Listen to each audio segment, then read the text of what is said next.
In today's video, I'll be looking at all the current vehicles released in GTA from the new Drug Awards DLC, and I'll be rating them worst to best. This is all my opinion, and I think you'll find my opinion surprising. Okay, the BF Surfer in last place. A lot of people are probably going to be shouting through the screen like, hello, why are you putting this last? It's a piece of like history, the VW bus. I do agree. And I think a lot of enthusiasts, like really hardcore enthusiasts of the bus, will definitely enjoy this vehicle. But that's it. This is the exact same as the Surfer, but it's got its windows open at the front. Now, you do have modifications, specific modifications, silly modifications as well. But my main complaint about this vehicle was the fact that why didn't they just let you upgrade the original Surfer? When they updated the Turismo R, when they updated the Schwarzer, they let you just upgrade it. You could just get your existing one and upgrade that, and it didn't cost much money. It was free if you had the vehicle already. But now you have to either pay 590,000 buy it now price or 440,000. Yeah, in GTA terms, it's not that much, but it could be free.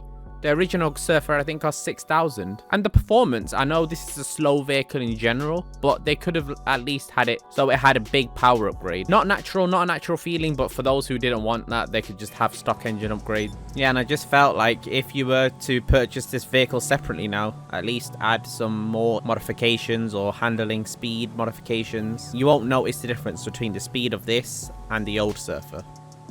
Okay, in 6th place after the Surfer, it's the Journey 2.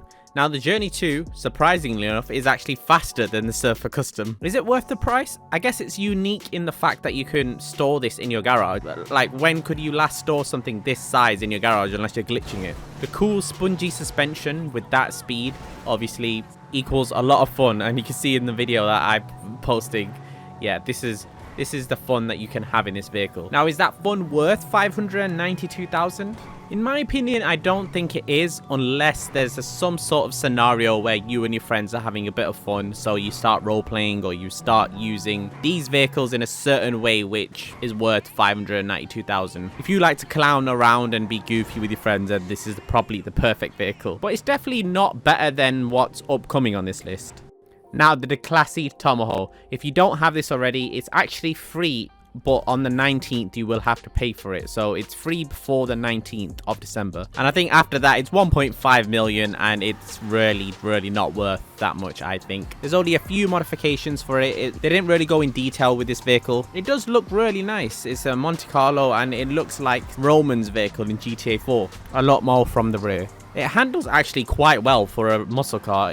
It's quite sporty, but it doesn't have that speed. It wheelies, but it doesn't wheelie for that long compared to a lot of muscle cars in the game. And I think that's to do with the suspension as well. The suspension is quite soft on this vehicle.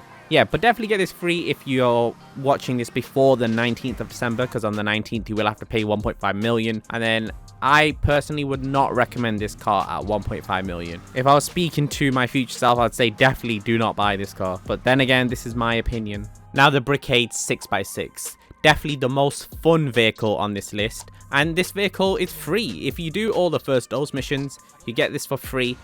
It's so strong, it's so armored, it's like 40 plus rockets, homing missiles to destroy this thing. And the ramming power it has, it makes fire trucks look like they're made of cardboard. It's crazy how strong this vehicle is. You can put on ramps at the front, and that's where it does get a bit expensive. The ramp on the front costs 250,000. I think my proximity mine that I can put on it actually costs 125,000. But the fact that you only have to do 5 missions to get this, it's actually quite easy. You get money, and then you can call this out wherever you are. And now you can call out the transport motorcycle as well as this vehicle side by side. It seems to me like a no-brainer. Just look at the vehicle. It just tosses around cars just like the MOC does.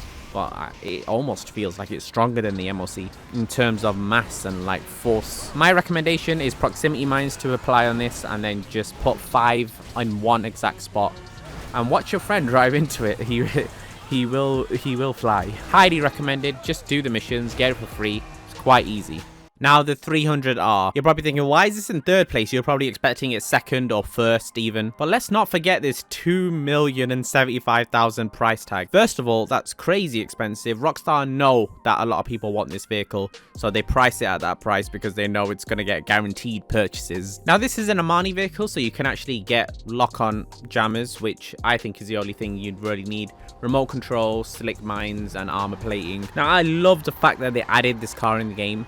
but some of the modifications on this vehicle kind of disappoint me. This is a vehicle where a lot of modifications are questionable to even put on your car, like the bolted arches that just extend out, the different hood options. I just don't think there's many good combinations with this vehicle. I think I went with one hood option, the others is like transparent, and then you've got carbon hood, which I don't normally put on my cars anyway. There's definitely a variety of spoiler options, which is a good thing. Now this vehicle definitely handles very well. I love the handling of it. It's just a bit too grippy. It's sports car like, but it's a bit too sports car like. You want your vehicle to be torquey, but this car in real life is actually designed to be sports car like, and it's just the characteristics that go with the car. The looks are amazing. The like homage to the 190Z is amazing. The fact that it looks so close to the real life car, it's just crazy, just crazy.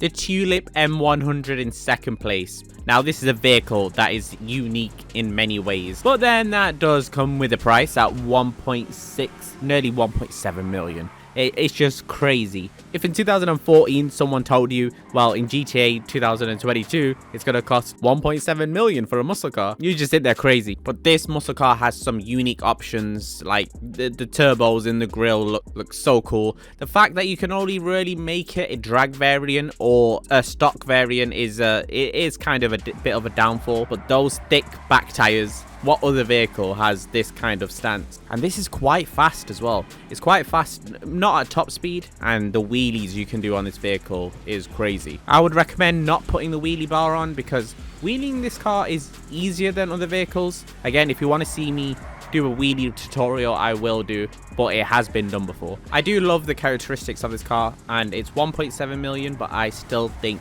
it's worth it. Now, the MTMT. I must say, Rockstar made this car look beautiful.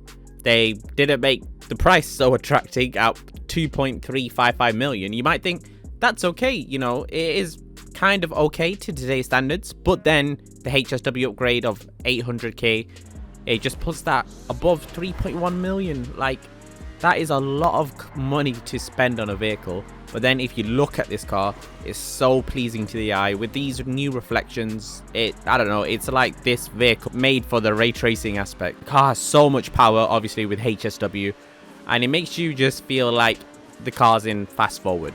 When you drive any other car after this, it's just going to feel like slow motion after that. This vehicle is so fast. It's not the best mid-range and it's not the best top end, but when you're driving this on road and turning corners, it's great handling. It just feels like the fastest car in the game when you're on road, and I have no doubt that you'll escape any car chasing you. Thank you so much for watching this video, and hopefully you did enjoy. And yeah, I've got a different opinion to many people, and let me know if you think that I should have switched a few cars around and just do a 1 to 7 list, what you think should have been at the top and bottom. See you guys in the next one.